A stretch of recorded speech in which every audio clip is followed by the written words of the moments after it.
Is Donald Trump trying to make all of the poor people in the United States rich, or is he just trying to punish them to the point where they just succeed, go find a random island out there somewhere nobody claiming, nobody care about, and just go start their own country somewhere? 1.4 million households are at risk. Most of them are working families with children.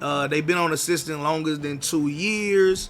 Is there such a thing as an unstable labor market when there's an internet? Where there's an internet where everybody got a smartphone and you can use your own data plans, and it's people building websites and building out social media profiles and doing and trading stocks and doing all of this cool stuff straight from a tablet, a phone, a laptop, any device that connects to the internet. Hey there, before we get into today's life-changing video, here's just a quick heads up before we dive in. Everything shared in this video is for educational and informative purposes only. I'm not a licensed financial advisor, CPA, attorney, or investment professional. The ideas, opinions, and examples shared are based on personal experience, public data, and general knowledge intended to help you learn and make more informed decisions.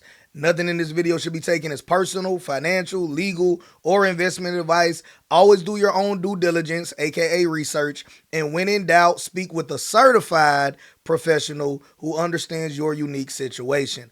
Also, please know that results vary. Just because something worked for me or someone else doesn't guarantee the same outcome for you. Success takes effort, consistency, and your own decision making. From time to time, we may share tools, services, or offers, and some may include affiliate links or partnerships where we earn a commission at no extra cost to you. We only share resources we believe provide value. The goal is to empower you with knowledge, not pressure you into anything. You're in control. Thanks for watching and investing time in your own financial education. Let's grow smarter together. I love you, Cousin JT. Let's get into it. Is Donald Trump trying to make all of the poor people in the United States rich, or is he just trying to punish them to the point where they just succeed, go find a random island out there somewhere nobody claiming, nobody care about, and just go start their own country somewhere? Now, my people, before you guys attack me and you know, call me names and all of that other stuff that y'all like to do, man, I'm gonna tell you something you probably didn't know about me. I'm a political scientist. Yes, I'm a political scientist. I went to Charleston Southern University and studied political science, and I got my degree. I don't know where it is at the moment, but I got a degree saying I'm a political scientist. So you got to respect me as a scientist. Now, as of right now, HUD Secretary Scott Turner is the name, rolled out President Trump's skinny budget. It actually came out in May, but let me catch you up to speed if you have no idea what's going on. So it's going to put a 2-year time limit on Section 8. It's going to cut 43% of the money that's going into basically Section 8, but I got my notes here. They're calling it HUD Rental Assistance Funding. Black folks call it Section 8. It's on also add new work requirements as well. If you are able-bodied person receiving it, you're gonna have to carry your butt to work anyway. I hope my cousin don't watch this. Now, you guys know y'all my country cousins, but I'm talking about my blood cousins. I got a blood cousin that was doing well at a retail job. She was doing so well that they wanted to promote her to manager, and she was letting them know, nah, you know, I'm good. I don't gotta be a manager. I'm cool at this level right here, right? And they tried to force her into management. They said, man, it's gonna be a pay increase. You're gonna be a boss. It's not gonna be as labor intensive as what you're doing now. We are ordering you. We are forcing your hand to become a manager. Do you know this woman quit that job because she was worried about making too much money and possibly losing some of her welfare benefits? And she was like, it didn't make sense to her to have to work harder to get less than what she already getting if she could just keep the benefits. The reason why I share that story with you is because HUD, they do believe that a lot of the subsidies that are out there, not all of them, but they do believe that a lot of the subsidies out there are being taken advantage of. They're able-bodied people that that could, come off of them and work their way up the food chain, but they just choose not to. And I gotta agree with them, because like I told you, my blood cousin did that. Now, she probably would have faced a little economic hard time in there somewhere where she not getting the benefits no more, but also not making the money to buy the equivalent lifestyle she had before. She would have been all right. Right? You know what I mean? I'm in my mid-30s. She in her late 30s. She would have figured it out. Now, I'm not cold-hearted. I do understand that there's elderly people that are on fixed income. I do understand that there's people that have disabilities or children with disabilities they got to care for as well. And there is a need to assist these people. The way the wording is now, and of course, I didn't write the policy. It could change whenever, is that even after your 2 years, you can possibly reapply, but they're going away from the standard voucher. They're going to start sending block grants to states, and in your local states, they'll come up with, of course, with some federal guidance as to how it should work, but it's going to really come down to your state to decide if you get approved, if you got to reapply or something, right? Now,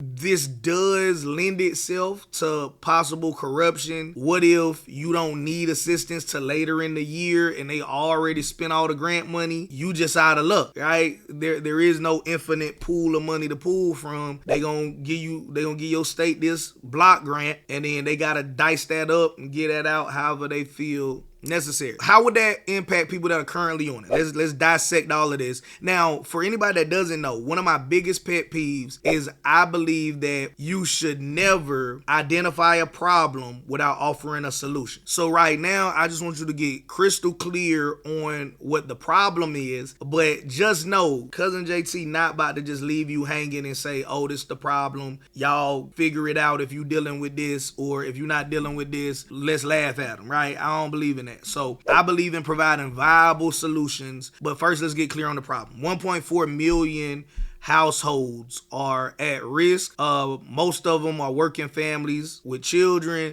They've been on assistance longer than 2 years. All right, and you can visit the HUD website as well. Of course, all the major news outlets, at least, they have their perspective on it and they report about it as well. So they may lose help if this goes through, but like I said, they could reapply, and then it'll be up to the states to decide if they're going to approve that family for another 2 years or however it's gonna go. Of course, again, the state by state variability, right? You gotta know I can't say big words, but states would set their own eligibility rules and benefit levels. Now, in high cost markets, this could mean drastically reducing assistance or new paperwork, increasing evictions and homelessness. Now, that's reading straight from the report, but how I understand that to mean is that if they're going to have to start managing the block grant money, and on top of that, decide what their rules are and how to vet people, it's going to slow down the process. And during that delay, if you're somebody that needs that ASAP, you're going to be facing eviction and homelessness. That's real, right? That's real, right? And some of you all got that straight off of me reading it, but I like to interpret it in a way that I know my country cousins can understand it. Now, seniors and people with disabilities are exempt. Administering work checks and time caps will strain local housing authorities and is going to create gaps in coverage. Let me see if there's anything else relevant to this discussion before we dive a little bit deeper. Now, back in February, now y'all should have known this, but I'm going to say it anyway. HUD stopped enforcing protections that bar discrimination based on gender identity in shelters and housing programs. So now there is no law that is observed by HUD that protects you from being discriminated against if you are in need of a shelter or any type of housing program. Department of Education, a lot of us got them student loans or grants or whatever you got when you graduated high school and wanted to go off to college, whenever that was. You guys know I jumped to the Marines first because I was not smart and I was a bad kid. But then after that, of course, I ended up going to undergrad and then grad school. But the Department of Education removed the ability for students to identify as non-binary on the FAFSA form. They argue it's simplifying financial aid administration. To me, this is not a big deal. Now, I know if you are part of, the non-binary community, that probably was a big deal. But I mean, for the vast majority of my life, non-binary ain't been a real thing anyway. So not gonna go down that rabbit hole. I mean, if you offended by it, I ain't make the rule. I'm just saying that now, in case you didn't know, you can't identify like that no more. Medicaid and welfare work requirements are now the same budget blueprint pushes for work requirements across several welfare programs, arguing they promote self-sufficiency through critics, though critics say they risk removing basic aid from those in unstable labor markets. I know this is gonna be offensive, but I gotta keep it a buck with you. Is there such a thing as an unstable labor market when there's an internet? Where there's an internet where everybody got a smartphone and you can use your own data plans, and it's people building websites and building out social media profiles and doing and trading stocks and doing all of this cool stuff straight from a tablet, a phone, a laptop, any device that connects to the internet. All these places that got free internet now, Starbucks, McDonald's, the public library, wherever, I don't know every market that you in listening to this. Is there honestly an unstable labor market? Now, maybe when grandma was around, mama was around, internet wasn't that scale. Now, even if you don't know how to use the internet to make some money, that don't mean it don't exist, right? Because just like you may not know how to drive a car, that don't mean that there ain't cars out there that you can go drive, right? So you got to learn how to drive them. You can't complain about not being able to go nowhere when there are cars that exist and there are resources out there that are willing to train you how to safely operate. The internet exists and there's plenty of free and paid resources out there that will love to teach you how to do it to make some real money. You could tap into JT Automation's main channel on YouTube. Be sure to subscribe to this podcast, Income Autopilot Podcast. And matter of fact, in a few minutes, you guys are going to see me either make some money or lose some money. We'll do it live here just to see how it go for real, right? But just to show you that it's possible to transact, right? I'm not guaranteeing I'm making money, but the market is going to open in like 15 minutes, my time. And I might jump in and show you guys a little razzle dazzle, or I might show you guys the fastest way to lose some money before breakfast. Back on it though. So here's the logic behind it. Now I know you might feel like ain't no logic in government, ain't no logic in politics. And I'm not saying that I agree or disagree with any of these statements. All I'm telling you, don't shoot the messenger. This the logic they gave. Alright? This the logic they gave. So HUD Secretary Turner argues that housing vouchers were never meant to be permanent, calling the current system broken, ripe for waste, fraud, and dependency. So it's ripe for waste, fraud, and dependency. They trying to help people become more self-sufficient. You ain't got to agree with that. That's just what the HUD Secretary Turner said. Y'all will let me know, I'm sure, if y'all agree or disagree. They believe that these changes in policy are going to encourage self-sufficiency.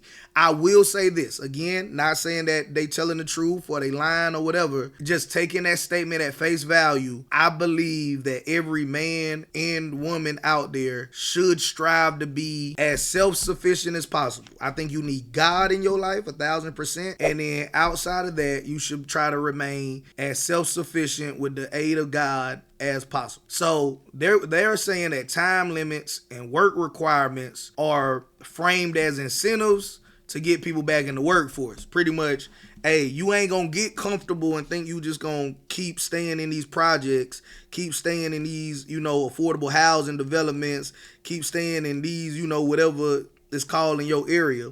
You here for a good time, not a long time, to get yourself together and then go head out there. And I ain't mad at that. I know y'all gonna be mad at me for saying it. I ain't mad at that if they genuinely are trying to encourage people to be self-sustainable. State flexibility and local control. Shifting the block grants is sold as giving states the freedom to tailor the program to local needs rather than one-size-fit-all federal rules. With that one, I don't really know if I rock with that. It sounds good, but it's taking a lot of the work out of the federal government. So now instead of them having to give the money and pay the workers to manage the money and everything, they could cut the entire workforce that used to manage the money on the federal side and just pass that out to the local states. Local states figure it out. I do think that is priming the well for future corruption in some areas. And let me be real with you. This is not me just being a conspiracy theorist. I have worked in several counties just as an entrepreneur there trying to help the people because I come from a low-income environment. And in that line of work, I've met mayors, I've met city council men and women, and I can tell you without a shadow of a doubt, behind closed doors, they let it be known that, hey, look, I can't take none of this money that we got, to oversee as city council, as the mayor, and use that to campaign for my reelection. That's illegal. Can't do it. I don't have the money I need to campaign the way that I want to campaign. If you, Mr. Entrepreneur, Miss Entrepreneur, are willing to invest in my campaign, right, for re-election or election, but I'm gonna just tell you, in my experience, it be people trying to get re-elected, but it don't matter. Election, re-election, whatever. I do have some powers that I can bestow in your favor. I can't give you no money, but I know about some resources that the city got, and they gotta deploy them or they lose them. They can't give them to me anyway. So you know what? I'm going to put you in contact with the land bank and allow you for a couple of grand to start buying up, houses that the city want them either tore down and the land cleared off, or fix up the house and, make it something worth taxing so the city could get some money. Could that help a lot of the everyday people that live in that community and would love the opportunity to get, like in my case, 4-bedroom, 3-bath for $2,000? It need a full renovation, y'all. So don't think that they selling me mansions. But still, if you can get a 4-bedroom, 3-bath for $2,000, it leave a little meat on the bone, especially if you're in a market where the rent is like $2,000 or more. And this is what people are paying for like 2-bedroom, 2-bath apartments. So if you got a 4-2 house, right, or whatever it was, like, it been a minute. I done got it and got rid of it by now. The whole point of the matter is corruption is possible if you bestow a lot of control over assets to people that need resources. They can't pull the resources out of the assets that you gave them control over. They could just leverage their power to people with money and say, hey, you give me money, I'll exercise my power in favor of what best fits you. Just being real. I ain't saying no counties, no cities, who did it to me or who do it now. I'm just saying I know this for a fact. Got emails. Hey, look, boom, this is all the property right here.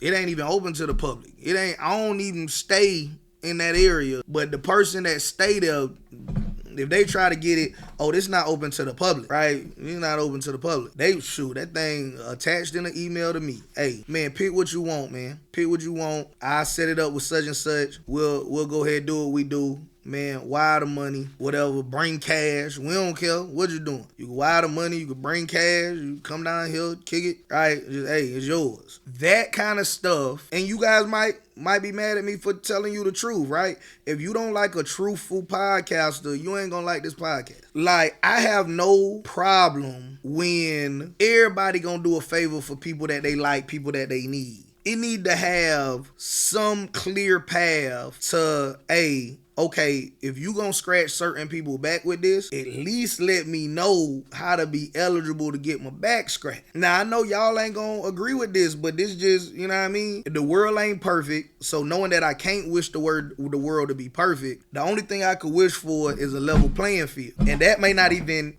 ever come at scale, but what I'm saying right now is if I know, okay, look, I got some people that need to get approved for this assistance, right? Or the people themselves, they know they need to get approved for this assistance. What they gotta do? Just make it so it's public, right? Make it so, and public don't mean that it gotta be on the Facebook page, right? There might be a prerequisite to make sure that not everybody is privileged to all information, just to preserve the integrity of whatever it is. But I don't like it when it's a secret that you can't find out. So any opportunity I took advantage of, you know what? It wasn't no secret squirrel, back room, only people here could know about it. Straight up, I went to community events, introduced myself, and asked how I could assist them. I provided some assistance on a small scale, and then once they saw that I wasn't one of those people that just say, hey, if I can help you, let me know, but I actually was helpful, they opened up the floodgate. Now, who can't go to a city council meeting and introduce themselves to the all the city council, the mayor, whoever else is there, and ask how they can be of service? And if you can, within your abilities, serve them with no ask in return, right? Hey, at least you memorable. And then that might open up future opportunity. All right, so it wasn't no backdoor secret squirrel deal with me.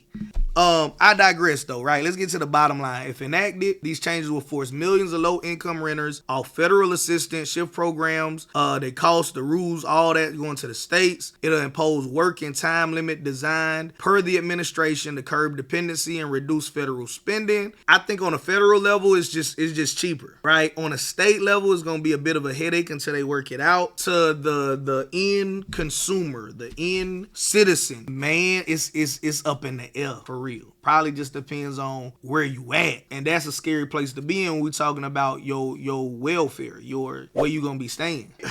Critics warn of a surge in evictions and homelessness.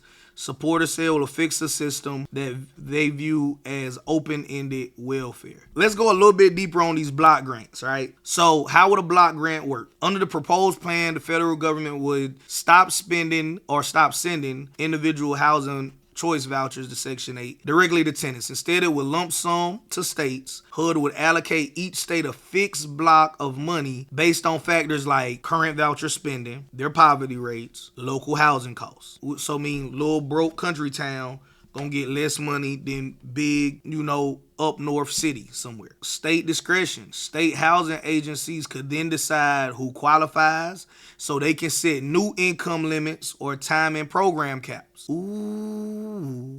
Because while you can read that and interpret it to mean they'll give you more time, they can also give you less, it seems like, right? The voucher value, flat rates or variable by region. Additional services, job training, counseling tied to the assistance, right? I do think, sidebar, to my current and aspiring entrepreneurs, if they are going to use a portion of the block grant money to teach services or give people access to job training, counseling, and stuff like that, that might be a conversation worth having. Might be. Now, some accountability metrics. States would report annually on how many households they served and housing stability outcomes, but with far less federal oversight of individual cases.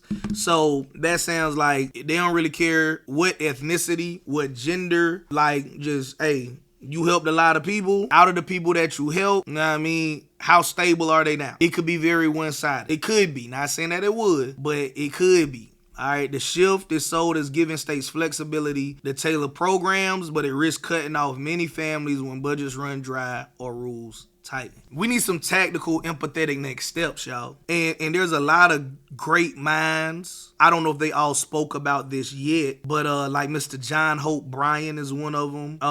The late, great Dick Gregory, I wish he was still here to speak on this. Byron Allen, in my opinion, is a very smart entrepreneur as well. And I mean, their list can go on and on. It's just off the top of the dome, some of the people, right?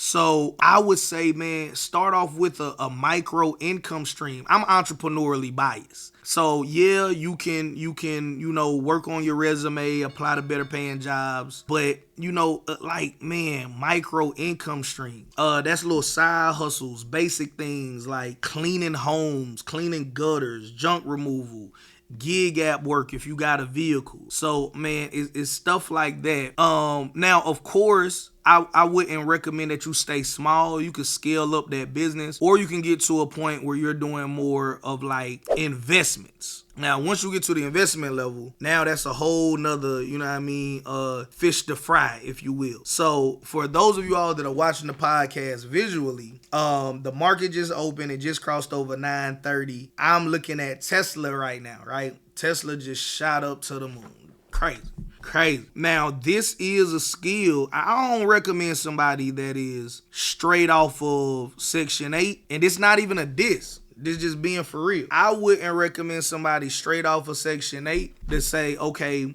we gonna start trading. Because to be real with you, and this is a real account, you guys will see I got a couple grand in it, right? Nothing crazy. Trade, ain't no such thing as no day traders that's right 100% of the time. Ain't no such a thing. So my editor, blur that out, like blur out this part right here the whole time, and I'll just do that here as well too. But yeah, blur that out even when I switch to it, and leave that in. Don't even edit me saying that out. All right. Just cause that's some personal stuff to my account. But I definitely wanted you all to see this was a real account. Now, investing is a skill that a lot of people feel like they ain't got no money to invest, so they can't invest, blah, blah, blah, blah, right? Man, investing is how wealthy people stay wealthy, get wealthy, do their thing. What I'm looking at now, just for the people that are listening to the podcast episode, is that the market open and the price of Tesla stock shot to the moon. I'm going to wait a couple more minutes before I decide if I'm going to do anything at all with big boy Tesla today. But in the meantime, though, like that micro income stream, cleaning, service-based businesses. Service-based businesses may not be the sexy thing to do. Might just be dirty work that allow you to get some quick money. Start working on your credit. Is there anything that's on your credit that you can start taking some of that micro income and paying down, paying off? You need to learn about budgeting. How can you manage your money? Even if it's a small amount of money, how can you manage it? How can you master cash flow? And then of course upskill into different businesses as well. All right, now there's a variety of different ways you can make money in 1 to 2 years, assuming somebody's on the program. Now share this with them if you think it can help them, and I'm gonna just run through them, tell you what they are, how much they pay. Some of these may require you to relocate. We can cross that bridge when we get to it. Elevator installer and repairer. Average pay is $90,000 to $120,000 a year. Take 1 to 2 years. They got apprenticeships, union training. License is required in most states. Electrical line installer or power line technician, right? Average pay $80,000 to $100,000, depending on where you are. Another 1 to 2 years. Trade school, apprenticeship can get you in the game. License required often, but you could be a journeyman, get your certification there, right? It's important for essential infrastructure. Let's pause for the call. Let's go back here and see what's going on in this market one time for the one time, right? So this is why it's important. So, for anybody that doesn't know, this little grayish part on the left-hand side reflects that the market was closed. And this little slither, because the market just opened, let me slide it this way. You'll see it better. This dark black is the market is open. Gray is the market is closed. Since the market just opened, we got one little slither right here. Okay, and now it is show enough time for me to either make some money or lose some money. All right, so P&L open. If it's in parentheses, I'm losing money. So like I'm down $5 right here where my mouse is. Down $10. Down $20. If the parentheses weren't around it, I would be making money. Doing this live, just showing you guys like, hey, this is a skill that I'm probably going to be wrong on today. All right. And I'm going to be in and out of this one. I think I'll lose $100 or so and then hop out. Let me go ahead and get ready to get out of here. All right. So this is a skill, but like you guys can see on the screen, right? So some days we might make $100, $200. This is called scalping for anybody that cares to even know what this strategy is called. This ain't the only way to trade. This is the way that your cousin JT trade, at least at the moment, right? So man, there's so many different strategies when it comes to trading that, you know, people look for different setups. Me personally, this is just, you know, my way of doing it. Some people swing trade. Some people don't agree with day trading at all, right? And that's cool if that's your thing. But for me, you know, shoot, hey, I like scalping. My mentor taught me scalping. And like, hey, we down $90, down $80, right? This is why, let me go and get out real quick. All right, lost $100 for the day. All right, this is why, right here where my mouse is. This is why I don't recommend a lot of people, especially people that were formerly on some sort of welfare, to get into trading. Because how fast did we just lose $100? Now, I showed there's only a couple of grand in this account, and by the grace of God, that couple of grand won't make or break me. Of course, we don't plan on losing the whole couple of grand.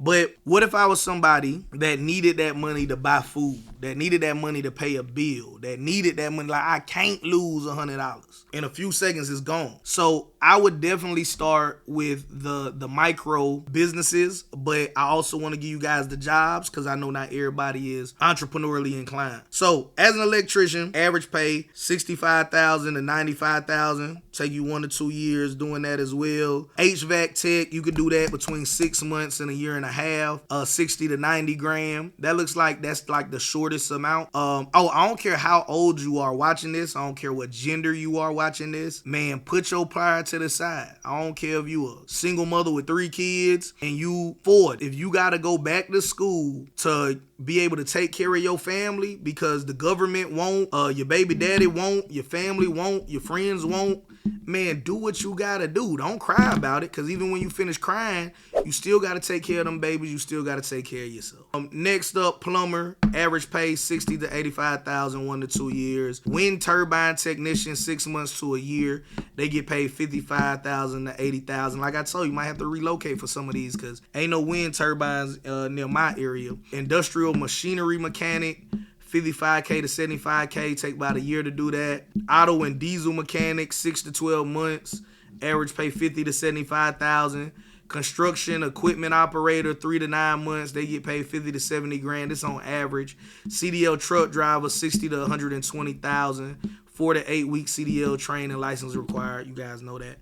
Now, of course, it depends on your area, and it depends on, pretty much how you choose to exercise your abilities. Now, if you go just through the motions to get the certifications and get the job, you set yourself up to be paid on the lower end. But if you go to it to try to master it and become the very best in the world you can at it, of course, you can expect to get closer to or maybe even above that higher end spectrum. So as far as what's in demand the most, at least as of this recording, we talking about CDL truck drivers being number 1, HVAC techs being number 2, electricians being 3, plumbers being 4, home inspectors being 5. Home inspectors make 45 to 60 grand. It ain't gonna make you a billionaire, but it'll sure be able to fill the gap if you get kicked off of welfare, right? Phlebotomist, 4 to 6 months, you get 38 to 50,000. A solar installer usually don't need a license. They getting 45 to 60 grand. Security system installer, that's 3 to 6 months. You might need a low voltage license depending on what state you in. They get paid $45,000 to $55,000. So those are some of the top ones right there. All right. So now I want to hear from you guys. Is America abandoning its homeless population? Is it criminalizing despair? And these policies are to punish the homeless or punish the low income, soon to be homeless? Is federal policy fail the poor? Does federal policy have an obligation to the poor? Now, this is also what I want you to consider. Let's not make it a black, white, Asian, whatever other thing you want to put out there thing. Let's just strictly speak to, well, do you think it is targeting a certain demographic of people? I guess that has to be addressed. So if I go ChatGPT now, right, just letting you guys know. So who, not even who, I want to ask what ethnicity? What ethnicity, maybe I know I can't spell ethnicity. What ethnicity are most people that are on Section 8 today, and what are their demographics? ChatGPT is a AI tool for anybody that doesn't know. They got a free version of it. I also got a paid version of it. And I just went in there and asked it if it knew what ethnicity or most people that are on Section 8 today is thinking about it at the moment. And then I'm going to see if it has a clue. While it's thinking about it, do you guys think it's mostly African American women, single mothers? Do you think it is just mostly women, period? Do you think it's mostly disabled people, mostly elderly people? According to the most recent U.S. Department of Housing and Urban Development data, it's still thinking about it as well. So the answer is given us is going to come from HUD data. And they should know, since they are, at least until any of these policies change or come into effect, right, they are the subject matter experts in managing all of this. And let me see, why is it going so slow? We need an answer, but I guess it also gives us time to decide, hey, what do we think is going to say? I personally, if I had to guess, I would assume single African American mothers. I hope I'm wrong. Okay, here's the race. 43% are black or African American. White or non-Hispanic is 36%. Hispanic or Latino are 16%. Asian and all other races make up 5%. So the majority of people that are receiving Section 8 right now are black or African American. That's 43%. So of course, this will predominantly affect black or African Americans, just based off of HUD data. The gender. Over 75% of head of household recipients are women, many of whom are single mothers. So yeah, like African American single mothers are the majority of people that will face this. Right, large portion are between ages 30 to 55 years old, often caring for dependents. Many are also senior or disabled adults receiving fixed incomes. They usually have 2 to 3 dependents. Over 20% of the households include someone who is elderly or disabled. They got a survival focused mindset. They're risk adverse. They distrust government systems, but they own government systems. I ain't making this up. This is what HUD says. How you distrust a system and then put your whole livelihood, your whole ability to have a place to lay your head and your kids' ability to lay their heads in something you already distrust? Repeated exposure to bureaucratic delays and miscommunication may lead to skepticism or emotional exhaustion. Aspirational but discouraged. Many want better opportunities for themselves and their children, but feel overwhelmed by barriers. They're dependent on social proof. They're more likely to take action when they see someone from a similar background succeed. Man, there is several great women that I know that are killing it in life, and they're also heavily active on social media. If these women will just start watching their free social media content, I think these women can change their life. They'll go from like welfare to wealthy. And that sounds like the name of a book I should write, right? Matter of fact, I might consolidate the information for them and put it out there, from welfare to wealthy. When will this decision be made?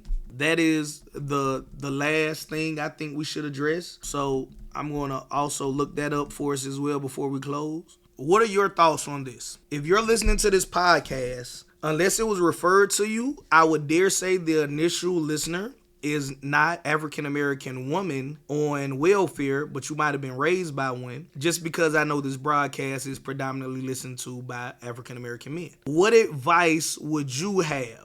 Put it down in the comment section. What would you tell those single mothers with 2 or 3 dependents, with the distrust of government, with the fears that they have, right? All of the things that we just covered, from they're dependent on social proof, they're aspirational but discouraged, they distrust government systems, they're risk adverse, they have a survival focused mindset. What advice, if any, would you give them? And I think that, let me see, I'm still trying to find an up-to-date time frame for this. We're going to leverage AI again just to keep me from having to search the HUD website. I don't know if they have a definitive date that's like, hey, it passed, it's going to start this day. It might still be in the voting process. We'll have to see.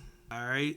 So this recently happened as well. I'm saying it like you guys are looking at it with me. I would say we just got to stay abreast to it, because the way politics are moving now, I'm not even seeing a definitive, this is the day that it's going to happen. Now, maybe by the time this episode comes out, they will publish that information. If we need to do a part 2 on this or anything like that, hey, you guys let me know. Matter of fact, what I will do proactively, maybe this doesn't even happen, but just in case it does, I will proactively, in the show notes or in the description of this video, provide a resource that if you want to get it and share it with a single mother out there, you can, to actually help them get to the next level. So, hey, that being said, that's the least I can do, right? That's my 2 cents on it. Hopefully you got clarity as to what's going on. Thanks for watching the Income Autopilot podcast, the show that teaches you how to stop working for money and put your money to work so you can start enjoying life. And while we didn't talk a lot about money in this episode, I think we talked about a lot of things that impact our money, if that makes sense. So as government creates policies, we need to be abreast to it, identify potential opportunities, potential problems, right? If you got some family members that was living off of this and you the primary breadwinner, you the hero of the family, this might fall dead on your doorstep. If you don't have that, you might think of an opportunity that can serve either these states or these individuals and be able to assist them that way as well. I look forward to hearing your comments. Follow the YouTube channel, the Income Autopilot Podcast with JT. That's the best way to leave a comment if you want a quick response from me. I'm your favorite country cousin. I love you, guys. Love you. See you in the next one.